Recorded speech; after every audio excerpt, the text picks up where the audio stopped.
हाँ, तो अभी आप सभी को गुड इवनिंग। तो आज का हमारा लेक्चर रहने वाला है एसी सर्किट का लेक्चर नंबर 3। इससे पहले हमारे 2 लेक्चर कंप्लीट हो चुके हैं। तो जिन भी स्टूडेंट ने इससे पहले वाली क्लास नहीं देखी वो क्लास ज़रूर देख लें। तो आज का हमारा टॉपिक है रिप्रेजेंटेशन ऑफ एसी। इसका मतलब क्या होता है कि अल्टरनेटिंग जो क्वांटिटी होती है उसको दर्शाया कैसे जाता है। देखो, इससे पहले मैंने आपको 2 टॉपिक करवाए हैं। पहला टॉपिक मैंने करवाया जनरेशन ऑफ एसी सप्लाई बनती कैसे है। फिर उससे पिछले वाली क्लास में मैंने आपको करवाई है important terms use in AC circuit, जिसमें हमने देखा था फ्रीक्वेंसी देखा था, एसी साइकिल देखा था, अल्टरनेट देखा था, एम्पलीट्यूड देखा था, लैग लीड के बारे में देखा था, फ्रीक्वेंसी क्या होती है, टाइम पीरियड क्या होता है, ये सारी जानकारी हमने प्राप्त कर ली। इसके बाद हम आज डिस्कस करने वाले हैं कि आपकी जो अल्टरनेटिंग राशि है उसको दर्शाया कैसे जाता है। इसमें फर्स्ट है आपका ग्राफिकल मेथड। कौन सा मेथड है? Graphical method. तो देखो, ग्राफिकल मेथड में सबसे पहला आता है वेव फॉर्म। सबसे पहला कौन सा आता है? Wave form. तो देखो, वेव फॉर्म आपने देखी होंगी। कोई किसी भी अल्टरनेटिंग क्वांटिटी को जैसे आपने इसको ऐसे दर्शा दिया। इसमें 2 अक्ष होते हैं, एक्स अक्ष और वाई अक्ष। मतलब क्या है? वाई अक्ष पे तो आपने अल्टरनेटिंग क्वांटिटी को दर्शा दिया, एक्स अक्ष पर आपने किसको दर्शा दिया? टाइम को दर्शा दिया। इस प्रकार दर्शाने वाली क्वांटिटी ही अल्टरनेट इस प्रकार से दर्शाई जाने वाली अल्टरनेटिंग क्वांटिटी को ही वेव फॉर्म की सहायता से दर्शाया जाता है। बस आपको इतना याद रखना है कि इसमें 2 एक्सिस होती हैं। एक्स एक्सिस पर आपको अल्टरनेटिंग क्वांटिटी और वाई एक्सिस पर ये आपका एक्स एक्सिस होता है, ये वाला वाई। तो एक्स एक्सिस पर समय का मान है, जबकि वाई एक्सिस पर हम अल्टरनेटिंग क्वांटिटी की वैल्यू को दर्शाते हैं, जैसा कि यहाँ पे दर्शा रखा है। ईजी है, इतना टफ है नहीं। बात करते हैं फेजर फॉर्म। देखिए, फेजर फॉर्म में क्या होता है, हमें सबसे पहले मानना पड़ता है एक रेफरेंस। सबसे पहले क्या माना हमने? रेफरेंस माना है। रेफरेंस मानने के बाद मान लेते हैं आपके पास ये 2 अल्टरनेटिव क्वांटिटी है।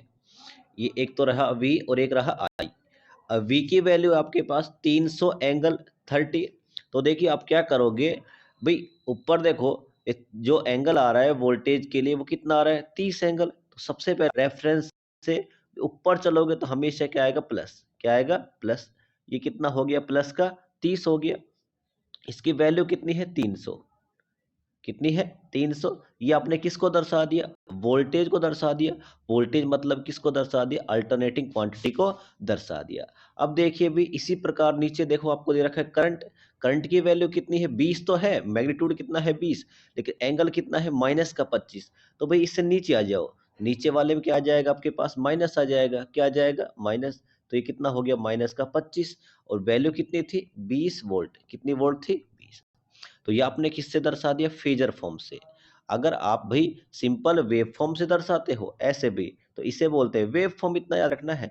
और फेजर की सहायता से दर्शाते हो, एक रेफरेंस मानोगे, अगर प्लस है तो ऊपर एंगल, नीचे है तो माइनस वाला। बस आपको इतना याद रखना है। अब इसके बाद हम बात करते हैं, पहले आपकी जो फॉर्म थी वो थी आपके पास, वेव फॉर्म था अपने पास, जिसमें हमने 2 देखे भी, वेव फॉर्म और फेजर फॉर्म। पहली वाली मेथड थी ग्राफिकल मेथड। ग्राफिकल मेथड में 2 देखे हमने, वेव फॉर्म और फेजर फॉर्म। अब बात करते हैं मैग्नीट्यूड फॉर्म। मैग्नीट्यूड फॉर्म में सबसे पहले हम देखते हैं इंस्टैन्टेनियस वैल्यू। इंस्टैन्टेनियस वैल्यू क्या होती है? मैंने आपको कल पिछली वाली क्लास में बताया है। जैसे ये रही आपकी alternating quantity V equal to V M sine omega T. ये आपको दे रखा है। अब मैंने आपको इसकी वैल्यू दे दी। मैंने बोला भी कि V equal to 10 sine omega T. मैंने बोला 30 डिग्री पर इसकी वैल्यू बताओ। कितने डिग्री पर बतानी है? 30 डिग्री पर। तो आप क्या करोगे, जहां पे ये आपको ओमेगा टी दे रखा है, मतलब समय की जो वैल्यू दे रखी है, आप कितना रख दोगे? 30 डिग्री। कैसे रखोगे? देखो कैसे रखना है। देखो, v इक्वल टू क्या करोगे? 10 तो है, साइन ओमेगा टी की जगह कितना रख दो? 30। अब साइन 30 की वैल्यू कितनी होती है भाई? 10 मल्टीप्लाई साइन 30 की वैल्यू होती है 1/2। तो आपके पास वैल्यू कितनी आ गई? 5 वोल्ट आ गई। कितनी आ गई? 5 वोल्ट आ गई। इसका मतलब क्या है? इंस्टैन्टेनियस यह वैल्यू होती है, आप समय का मान रखो और आपके पास अल्टरनेटिंग क्वांटिटी की वैल्यू मिल जाए, उसे ही क्या बोलते हैं, इंस्टैन्टेनियस वैल्यू। जैसे इस वाले इक्वेशन में हमने किसका मान रखा है, ओनली ओमेगा टी की वैल्यू रखी है। अब मैग्नीट्यूड वाले में ही सेकंड अपना पास अपना एम्पलीट्यूड। एम्पलीट्यूड के बारे में मैंने आपको इससे पिछली वाली क्लास में बताया था क्या होता है। जैसे मान लो ये आपके पास अल्टरनेटिंग क्वांटिटी है, यह बात करते हैं अधिकतम मान लेते हैं 10 एम्पियर तक जा रही है। भाई नीचे भी कितने पर जाएगी, 10 एम्पियर पर जाएगी, ऊपर भी कितने पे जा रही है, 10 एम्पियर पर। ये जो अधिकतम मान पर जाती है इसे ही हम बोलते हैं एम्पलीट्यूड बोलते हैं, मैक्सिमम वैल्यू बोलते हैं, पीक वैल्यू बोलते हैं। इसे ही आई एम से दर्शाया जाता है भाई, वी एम से, वी नोट से, आई नोट से, इन सभी से दर्शाया जा सकता है। तो आपको इतना याद रखना है, एम्पलीट्यूड क्या होता है, किसी भी अल्टर क्वांटिटी के द्वारा प्राप्त किया गया अधिकतम मान क्या कहलाता है, एम्पलीट्यूड कहलाता है। इसके बाद देखते हैं भी एवरेज वैल्यू। एवरेज वैल्यू क्या होती है अपने पास, तो याद रखो किसी भी वेव फॉर्म में, एक सेकंड, किसी भी वेव फॉर्म में, जैसे मान लेते हैं ये आपकी वेव फॉर्म है, इसमें डीसी की वैल्यू ही क्या कहलाती है, एवरेज वैल्यू कहलाती है। अब मैं आपसे बोलूं डीसी क्या होती है, जिसमें एक ही दिशा हो, हमेशा पॉजिटिव साइकिल हो। तो यहाँ पे अगर हम बात करें डीसी की वैल्यू, तो देखो यहाँ से यहाँ तक का ये वाला एरिया, जहाँ पे ओनली क्या आपके पास पॉजिटिव, 0 से पाई तक, वही वैल्यू क्या कहलाती है, एवरेज वैल्यू कहलाती है। बस आपको इतना याद रखना है, किसी भी वेव फॉर्म में डीसी का मान, डीसी मतलब पॉजिटिव भाग, क्या कहलाता है अपने पास, एवरेज वैल्यू कहलाती है। अब हम बात करें कि फुल वेव रेक्टिफायर के लिए एवरेज वैल्यू का मान कितना होता है, तो आपको याद रखना 0.637 IM होता है, या फिर इसको हम बोल सकते हैं 2 IM अपॉन पाई होता है। यहाँ से आपको एक या दो नंबर के ऑब्जेक्टिव बन सकते हैं। हाफ वेव रेक्टिफायर के लिए भी, हाफ वेव रेक्टिफायर के लिए इसका आधा कर दो, आधा कितना हो जाएगा, 0.318, या फिर इसको ये बोल सकते हैं IM अपॉन में पाई। अब बात करते हैं ट्राइंगुलर वेव फॉर्म के लिए, तो ये होता है Vm/2, ठीक है। और इसके बाद अगर हम बात करें स्क्वायर वेव फॉर्म के लिए, तो स्क्वायर वेव फॉर्म के लिए कितना होता है, ओनली Vm होता है। ये यहाँ से आप ये तीनों फॉर्मूले याद कर लें। ये अगर ये फॉर्मूले आपको समझने हैं कैसे आए, तो आप सभी से एक मेरी छोटी सी रिक्वेस्ट है, आप सभी इसी चैनल की प्लेलिस्ट आपको मिलेगी, जिसमें सेकंड सेमेस्टर लिखा होगा। वहाँ पे मैंने एसी सर्किट में पूरा कंप्लीट करवा रखा है, ये डेरिवेशन कैसे ड्राइव होती है आपके लिए वहाँ इंपॉर्टेंट है, यहाँ पे इतना इंपॉर्टेंट नहीं है। आपको ओनली बस ये फॉर्मूले याद रखने हैं, 4 फॉर्मूले आप याद रखने हैं, यहाँ से आपके ऑब्जेक्टिव बन जाएंगे। मैं आपको इसलिए करवा रहा हूँ क्योंकि यहाँ से बनेंगे ऑब्जेक्टिव आपके। अब बात करते हैं आरएमएस वैल्यू क्या होती है, तो समझना भी आरएमएस वैल्यू अच्छा टॉपिक है। मान लेते हैं एक आपने ये रेजिस्टेंस लिया, एक ये रेजिस्टेंस लिया, अपने समान मात्रा का रेजिस्टेंस लिया, मान लेते हैं इसका 10 ओम, ये भी कितना है, 10 ओम। इसके बाद आपने क्या किया, इसमें समान मात्रा की क्या फ्लो करवाई, करंट। इसमें करंट आपने फ्लो करवाई एसी, इसमें फ्लो करवाई डीसी, और समान समय के लिए इसमें करंट आपने फ्लो करवाई। अगर ये समान समय में समान करंट फ्लो करवाने पर, चाहे आपने फ्लो करवाया हो एसी या फ्लो करवाया हो डीसी, अब जो यहाँ पे समान मात्रा में हीट डेवलप होगी, उसे ही हम बोलते हैं आरएमएस वैल्यू। दोबारा समझते हैं भाई, देखो जैसे मान लो आपने एक रजिस्टेंस ये लिया, एक रजिस्टेंस आपने ये लिया, आपको इतना तो पता होगा कि किसी भी रजिस्टेंस में करंट फ्लो करवाने पर हीट डेवलप होती है। इसमें मान लो आपने फ्लो करवाई एसी, इसमें फ्लो करवाई डीसी। समान समय के लिए, समान समय के लिए यहाँ पे टी है, तो यहाँ पे भी क्या है, टी। और समान रजिस्टेंस मान लेते हैं R1, यहाँ पे भी क्या है, R1। अगर आपने समान रजिस्टेंस लिया, समान समय के लिए एसी फ्लो करवाई या फिर क्या फ्लो करवाई, डीसी, अगर समान मात्रा की क्या डेवलप हो रही है, हीट डेवलप हो रही है, क्या डेवलप हो रही है, हीट, तो हम क्या बोलेंगे, इसे ही क्या बोलते हैं, आरएमएस वैल्यू। जो ये समान मात्रा की हीट डेवलप होती है, आपको तो इतना याद रखना है, वही होती है आरएमएस वैल्यू। अब बात करते हैं आरएमएस वैल्यू का मान कितना होता है, तो आपको फॉर्मूला यहाँ से भी याद रखने हैं। जो आरएमएस वैल्यू का मान होता है, वो होता है Vm/√2।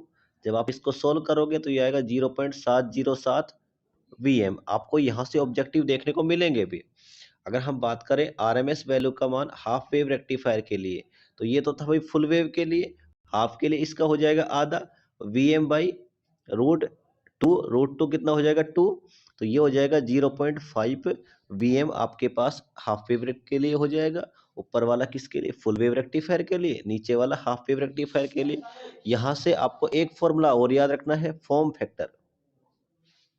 जो फॉर्म फैक्टर होता है साइनोसोडल क्वांटिटी के लिए, वो होता है फॉर्म फैक्टर 1.11।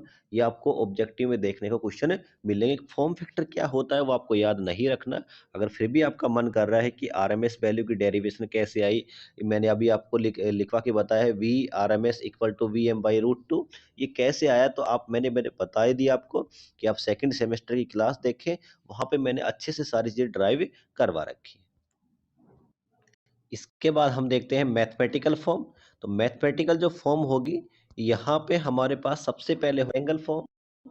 रेक्टेंगल फॉर्म में क्या होने वाला है, आपके पास होगा a प्लस जे बी, ऐसी आपकी अल्टरनेटिंग क्वांटिटी होगी, जहाँ पे a जो होगा वो आपका कांस्टेंट पार्ट होगा या रियल पार्ट होगा, जबकि बात करें b, ये होगा फ्लक्चुएटिंग पार्ट, इमेजनरी पार्ट होगा। अगर आपसे बोला जाए कि इसका एंगल बताइए, तो आपको करना है phi equal to tan inverse B upon A. क्या करना है? बी अपॉन में ए। आगे आपको ये काम आने वाले सारी चीजें, ठीक है, बस इतना याद रखना है। रेक्टेंगल फॉर्म है तो ए प्लस जे बी होगा, वहां पे फाई का मान कैसे निकालेंगे? बी अपॉन में ए। इसके बाद बात करते हैं सेकंड नंबर पर ट्रिग्नोमेट्री फॉर्म। ट्रिग्नोमेट्री में क्या होता है? ए कोस। ट्रिग्नोमेट्री में क्या होने वाला है आपके पास दो चीजें होंगी। यहाँ पे जो आपकी क्वांटिटी होगी, मान लेते हैं x equal to a cos theta या phi plus j b sine theta या फाई, बात वही है। तो आपके पास दो चीज, x equal to a cos theta plus j b sine theta. बात करें ट्रिग्नोमेट्री फॉर्म की, तो इसकी हमें बहुत कम आवश्यकता पड़ेगी। अब मैं आपको एक और फॉर्म लिखवा रहा हूँ, इसी का ही पार्ट है, वो है आपके पास पोलर, जिसकी हमें बहुत ज़्यादा आवश्यकता पड़ती है। तो पोलर फॉर्म कैसे करोगे आप? जैसे मान लो पोलर फॉर्म की अगर हम बात करें, पोलर फॉर्म आगे हमारे न्यूमेरिकल बनाएंगे तो वहाँ काम आने वाली है। तो यहाँ पे दो चीज़ होंगी। भी मान लेते हैं कोई पोलर फॉर्म है, ए इक्वल टू, यहाँ पे होगा मैग्नीट्यूड और होगा आपके पास एंगल। क्या होगा? एंगल। तो कैसे होगा? देखो सारी बातें मान लो आपसे बोल दे क्वेश्चन में, जैसे कि आपको दे दे एक रेक्टेंगल फॉर्म, मान लो एक्स इक्वल टू दे दे 3 + 4 बी, 3 + 4 जे, कितना दे दिया आपको? 3 + 4 जे। आपसे बोले पोलर फॉर्म में कन्वर्ट कीजिए, तो आपको करना क्या है? सबसे पहले इसका निकालना है मैग्नीट्यूड। क्या निकालना है? मैग्नीट्यूड निकालोगे तो क्या करोगे? मैग्नीट्यूड निकालने के लिए आप करोगे एक्स का बार अंडर रूट, जो ये 3 दे रखा है 3 का स्क्वायर करो, प्लस अंदर इसके बाद क्या है? 4, 4 का स्क्वायर करो, 3 का स्क्वायर होता है 9, 4 का स्क्वायर तो 16, 16 और 9 कितने हो जाएंगे? 25, 25 का अंडर रूट कितना होता है? आप बोलो सर 5, कितना आ गया? 5। तो आपके पास x जो मोड ऑफ x जो आया आपके पास, वो आ गया 5। अब निकालना आपको एंगल। एंगल निकालने के लिए मैंने आपको बताया था, क्या करोगे? टेन इनवर्स देखो बी अपॉन ए, बी की वैल्यू कितनी है? आप बोलो सर 4, और ए की वैल्यू कितनी है? देखो बी की वैल्यू ये रही, और ए की वैल्यू कितनी है आपके पास? 3, तो 4/3। ये आपने कन्वर्ट किस में कर दिया? पोलर फॉर्म में। अब मैं आपको इस क्लास का ओवरव्यू देता हूँ भी, हमने आज क्या क्या पढ़ा है। देखिए सबसे पहले हमने देखा है representation of AC, representation of as AC. तो यह आपके पास है 3 प्रकार से। पहला था अपने पास ग्राफिकल, सेकंड था अपने पास मैग्नीट्यूड, और लास्ट वाला अपने पास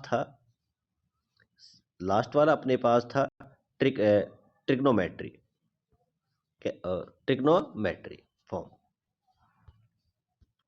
तो पहला अपने पास था ग्राफिकल, सेकंड कौन सा था अपने हमारे पास? वो था मैग्नीट्यूड, और थर्ड था मैथमेटिकल। देखो फर्स्ट वाले में हमने दो पढ़े हैं। पहला अपन हमने देखा वेव फॉर्म, जहाँ पे हम फॉर्म की सहायता से दर्शाया। सेकंड हमने इसी में देखा ग्राफिकल, वो एक तो वेव फॉर्म था हमारे पास, और एक था फेजर फॉर्म। वेव फॉर्म था भी, और एक था फेजर फॉर्म, जहां हमने फेज से दर्शाया था।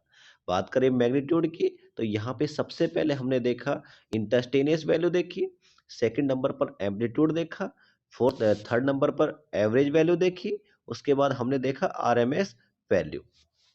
बात करें मैथमेटिकल में तो यहाँ पे भी हमने तीन देखे। पहले देखे हमने रेक्टेंगल फॉर्म, सेकंड वाली हमने देखी इसमें ट्रिग्नोमेट्री फॉर्म, और लास्ट में हमने देखी है पोलर फॉर्म। ये जो रिप्रेजेंटेशन ऑफ एसी है बहुत ही इंपॉर्टेंट है, आगे बहुत ज़्यादा काम आने वाला है। ये बेसिक है थोड़ा सा, आपको इसको आइडिया होना ही चाहिए। आप इस क्लास को अच्छे से देखें। फिर भी अगर किसी स्टूडेंट का कोई डाउट रह जाता है किसी प्रकार का, देखो आपको ये कई टीचर नहीं करवाएंगे।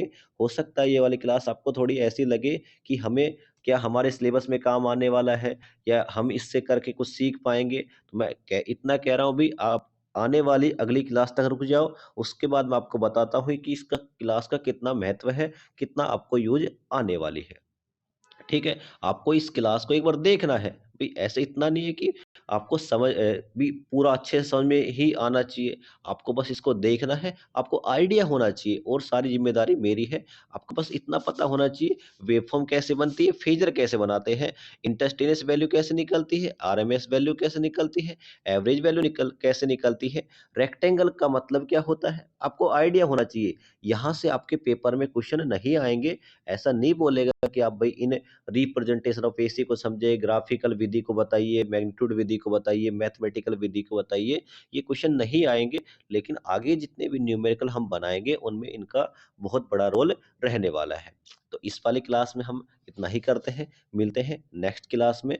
आप सभी को एंड तक जुड़े रहने के लिए आप सभी को थैंक यू भी, धन्यवाद भी आप सभी को। मिलते हैं नेक्स्ट क्लास में। अगर फिर भी किसी स्टूडेंट का कोई डाउट रह जाता है, आप कमेंट बॉक्स में कमेंट कर सकते हैं।